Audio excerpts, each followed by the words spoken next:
Sensya na po kayo, mukhang excited tayong lahat. Batiin ko muna ating big man of the Senate, Senate President Franklin Drilon.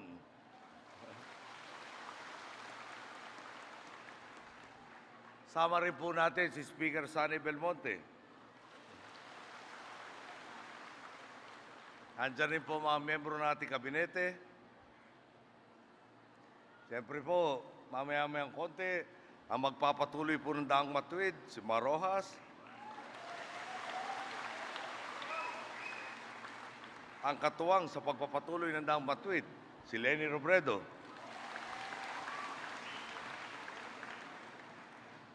Ating po mga kandidato sa Senado, nandito po sa taas halos lahat, si Joel po ay pahabol.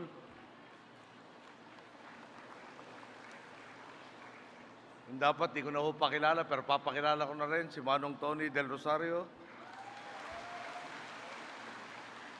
si Mayor Alan Celino, other local government officials present, honored guests, fellow workers, mga pinalangga kong kasibanwa, mayong adlaw sa tanan.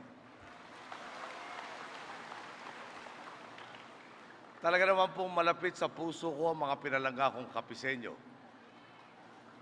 Kung ako lang po ang masusunod, tuwing bibisita ako dito sa inyo, magpapa-extend ako lagi kung pwede at least 1 linggo man lang. Nadala na po ako sa marami yung beach dito. Hanggang ngayon, doon pa lang ho tayo sa buhang, hindi ko pa natuntungan yung tubig. Pero sa July 1, baka pwede na po. Bukod kasi sa napakasariwa at napakasarap ninyong seafood, nakakataba din ng puso ang inyong lambing at mainit na suporta.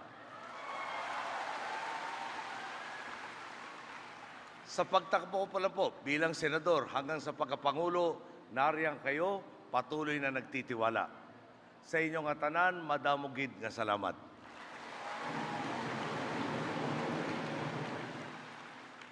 Ngayong araw nga po, ang opisyal na simula ng kampanya, kako tamang-tama nandito tayo sa Capiz, ang hometown ng ating pambato ng Daang Matuwid na si Mar Rojas.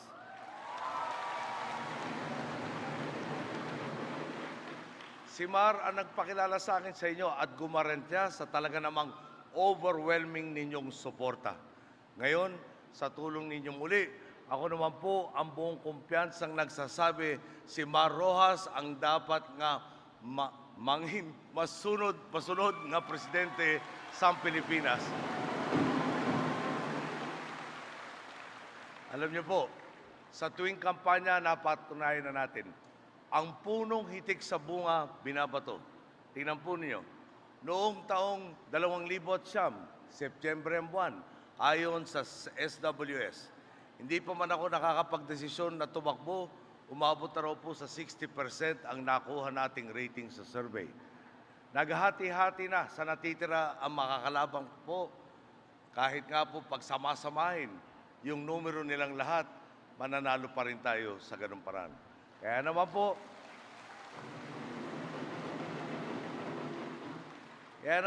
di na rin po nakakapagtakang sunod-sunod ang ibinato sa akin, walang katuturang intriga, gawa-gawang mga issue, at kung ano-anong dirty tactics. Pero maganda nga ho, na magpasa tayong tumakbo at natapos ang halalan, ang nakuha nating boto, nasa 42% po ng lahat ng botante.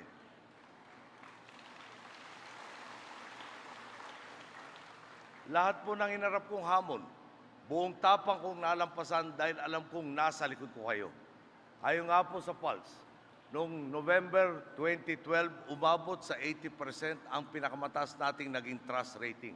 Ibig sabihin, pati ho yung mga hindi bumoto sa atin noon, sumuporta na rin. Hanggang sa pinakahuling survey po ng Pulse nitong Disyembre taong 2015, napakalaking majority pa rin po ang nagtitiwala sa atin. 55% po ang ating approval, habang 15% lang po ang disapproval. Yung natitira po, papaalala lang natin ang ating nagawa at babalik sa atin yan. Sa nakalipas pong 5 taon at 8 buwan ng ating panunungkulan, palagay ko naman ho, malayo na ang ating narating. At ito pong susunod na halalan ay pwede nating tingnan na isang referendum sa sinusulong nating Daang Matuwid.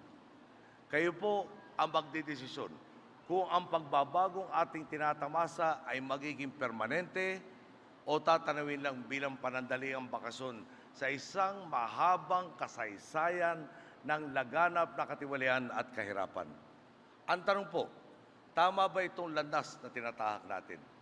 Tama ba na mula sa pagiging sick man of Asia ang Pilipinas ngayon, isa na sa may pinakamabilis na paglago na ekonomiya sa buong mundo? Tama ba? Tama ba na 7.7 milyong nating kababayan ay naiangat na mula sa kahirapan? Tama ba na ang mga infrastruktura na kay tagal ninyong inaabangan dito sa Capiz at sa ibang bahagi ng bansa ay sunod-sunod nang naisa sa katuparan? Dito nga po sa inyong probinsya, ang inilaang pondo ng DPWH para sa infrastruktura mula taong 2011 hanggang 2016, 7.29 bilyong piso. Mahigit triple po ito sa 2.18 bilyong piso na nailaan mula 2005 hanggang 2010. Gayun din, tama bang lahat ng tinarget nating sitio dito sa Capiz sa ilalim ng Sitio Electrification Program nitong Enero pa lang ay na-energize na? Tama ba ang dekadang kakulangan sa edukasyon, kalusugan at serbisyong panlipunan ay napunuan na at napapalawak ang saklaw ng nakikinabang sa buong bansa? Alam po ninyo, noong una ko po nakilala si John Key, Prime Minister ng New Zealand. Una ko pa lang nga po siya nakilala, ang kwento niya kaagad, nung hapunan, palis na raw ng kanyang bahay ang kanyang anak para mag-aral sa Paris. Kamakailan po, si US President Barack Obama, dito po sa APEC, may ganyan ding karanasan sa anak. Siyempre, kapag aalis ng tahanan ang mga anak, meron kang agam-agam. Sa kabila nito, tinitingnan nila yung bilang bahagi ng kanilang pagpalaki sa kanilang magiging anak o sa kanilang mga anak, sa pagiging independyente ng kanilang mga anak. Ako naman po, itinuturo ninyong ama ng bayan.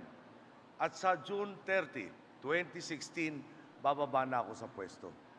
Dapat masiguro ko sa inyo, bago ako umalis, nasa mas maayos na kalagayan kayo na aking mga boss.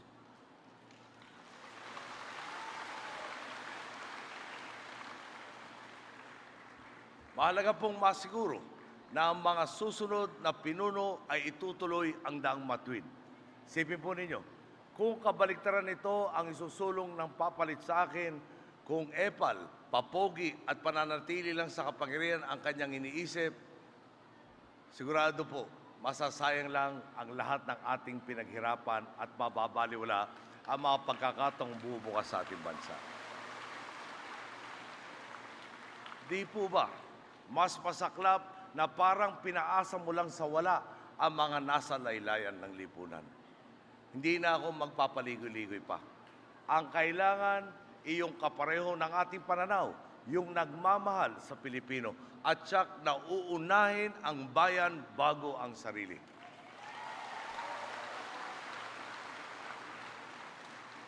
Walang iba po kundi ang tambalang Mar Rojas at Leni Robredo.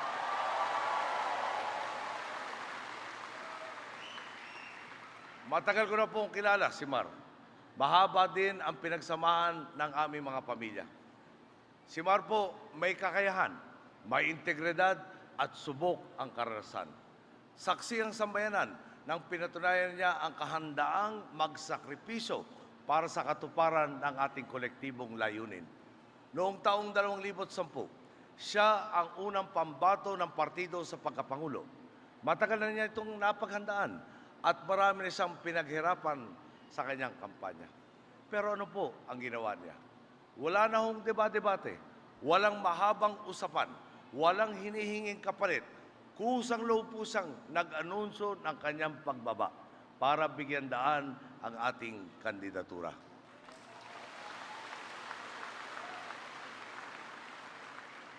Kitang-kita naman po, kung ang mga kalaban niya nangangako pa lang itong si Mar matagal nang nagtatrabaho.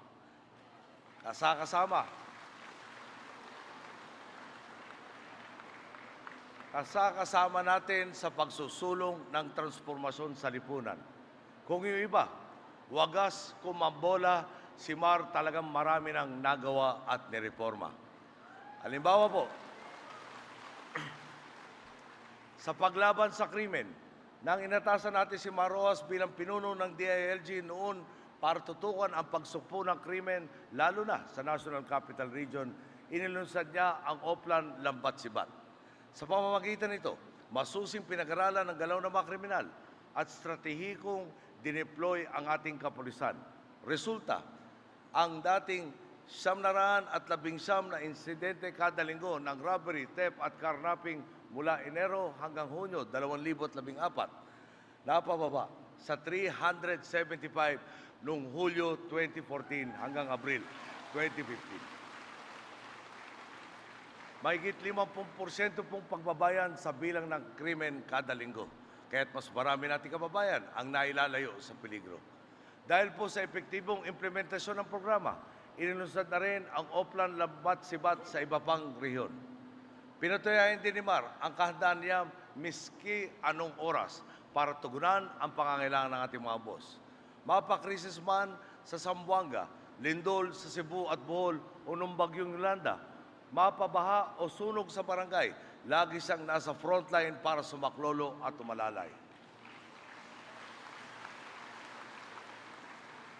Sa kabila po nito, ang isinukli sa kanya ng mga kalaban, walang humpay na batikos at reklamo. Para bang naging plataforma na nila ang hatakin siya pababa. Mapapatanong ka tuloy, bakit laging pinupukol itong si Mar? Alam ata na nilang hitik si Mar sa bunga, kaya panay ang bato sa kanya. Alam din ng ating mga katunggali kung sino ang may may kakayahan, may karanasan, may konsensya, may katapatan, may kalingat pagmamahal sa kapwa, at siyempre may kurina.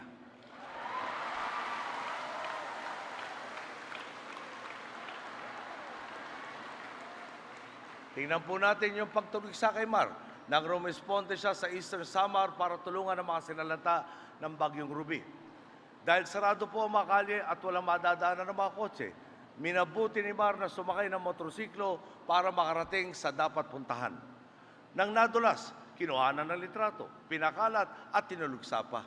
Ang di alam na marami, kapag gabi na at walang coverage ang media, si Mar mismo ang nagmamaneho at umiikot sa mga komunidad para masuri ang mga nagawa na at dapat pang gawin.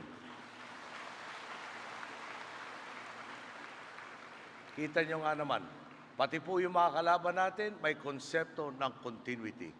Yung ginawa nila sa akin noon, ginagawa pa rin po sa akin ngayon at sa inendorso nating papalit sa akin. Noong wala pa akong desisyon sa pagtakbo, sinisiraan na ako. Ang sagot ko, hello, nung panahon po yun, hindi pa po ako kandidato. Ngayon namang pinapatikos pa rin ako. Ang masasabi ko na rin po sa kanila, hello, hindi na po ako kandidato.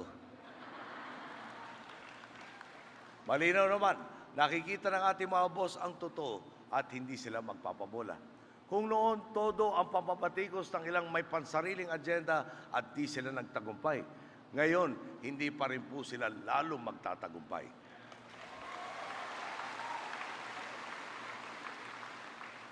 Siyempre po, nandyan din ang pambato natin sa pagka-vice presidente, si Leni Robredo.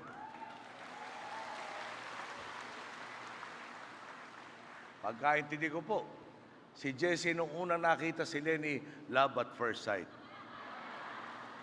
Pero kita ninyo naman ho, hanggang sa dulo, yung pong pagmamahalan nila, pinagtibay ng iisang diwa at pananaw. Hindi nga po mararating ni Jessie ang tagumpay kung wala ang suporta at kalinga ng kanyang butihing maisawang si Leni. Marahil po, marami pa ang hindi nakakakilala kay Leni. Pero wala naman akong kilalang taong nakasalamuha si Leni na hindi humanga sa kanya. Saludo rin tayo sa kandaan niyang magsakripisyo. nang tinawag siya ng kanyang distrito para ituloy ang progreso sa Camarines Sur. Di niya ito tinalikuran kahit na pamilyang makapangyarihan ang kanyang makakabangga. Nang tawagin naman natin siya para tumakbong Vice President, gaano man kahirap na sakripisyo ito sa kanilang mag-iina. Tinanggap niya ito alang-alang sa kapakanan ng ating mga kababayan. Mabuti nga po't pinalaki nila ni Jessie ang 3 anak na mulat sa paglilingkod bayan. Kaya naman, mabigat man, naunawaan nila at hindi humadlang ang mga ito sa naging desisyon ni Leni. Klaro po, hindi tayo pumili ng ating pambato sa BP para lang sa politika o nang walang matibay na basehan.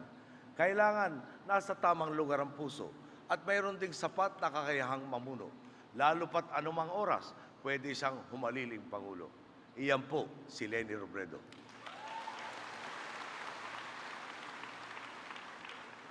Ito nga pong tambalang Marlene, ang mga kandidatong walang papogi, walang drama, walang gimmick, kundi trabaho lang. Sa kanilang dalawa, di natin kailangan makarinig ng matitinding pangako dahil matagal na pong ginagawa ni Mar at Leni ang pagsisilbi, lalo na sa pinakanangangailangan. Muli po, nasa kamay po natin ang ating magiging kapalaran. Nasa kamay natin kung ating sasagarin ang mga bubukas na pagkakataon sa bansa. Nasa kamay natin kung sa aling direksyon natin itatahak ang bayan. Kung itutuloy ba ang daang matuwid o babalik tayong muli sa baluktot na daan. Tayo pong tumatahak sa daang matuwid. Dapat gawin natin ang lahat ng makakaya upang lalong palawakin ang trabaho, ayuda at pagkakataon sa bawat pamilyang Pilipino. Bilang ama ng bayan, kaya ko po kayong tignan mata sa mata at masasabi kung sa nakalipas sa 5 taon at 8 buwan ng aking pamamahala, tumutuo ko sa inyo. Tumutuo ko sa panatang paglingkuran ng sambayanan at ay hatid kayo sa mas maayos na kalagayan. Ngayon, sinasabi ko rin po sa inyo, si Mar Roxas at si Leni Robredo ang magpapayabong ng ating mga ipinunla. Sa tulong ng mga kapisenyo at ng sambayanan, tayo nang ituloy, palakasin at ipaglaban ang daang matuwid. Magandang umaga po. Maraming salamat sa inyo lahat.